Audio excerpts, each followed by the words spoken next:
অনুগোল। গল্পের নাম অপরিচিত প্রতিচ্ছবি।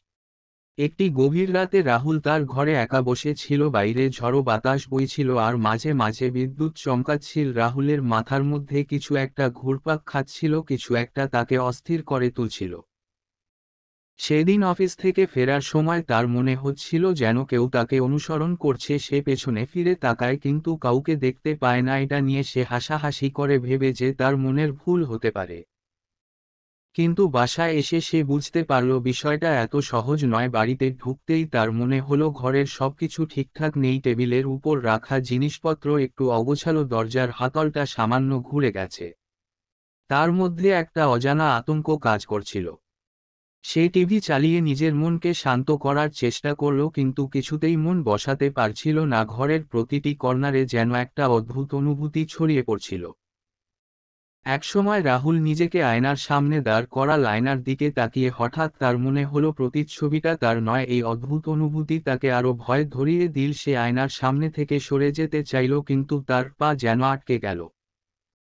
আয়নার ভেতরকার প্রতিচ্ছবি হঠাৎ করে হেসে উঠল। রাহুলের শরীরটা শীতল হয়ে গেল। প্রতিচ্ছবিটা আস্তে আস্তে কথা বলা শুরু করলো, তুই আমাকে ভুলে গেছিস তাই না?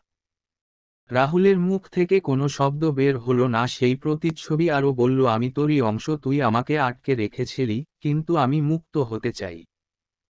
রাহুলের মাথার ভেতরে একটা ভয়ঙ্কর চিৎকার উঠল। সে বুঝতে পারছিল তার নিজের মনের ভেতরেই কিছু একটা লুকিয়ে ছিল যা এতদিন ধরে চাপা পড়েছিল।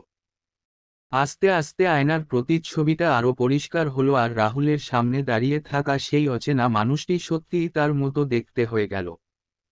রাহুলের মুখে একটুও রক্ত রইল না। সে আতঙ্কে চিৎকার করে উঠল কিন্তু তার চিৎকারটা যেন তার নিজের কানেই পৌঁছাল না।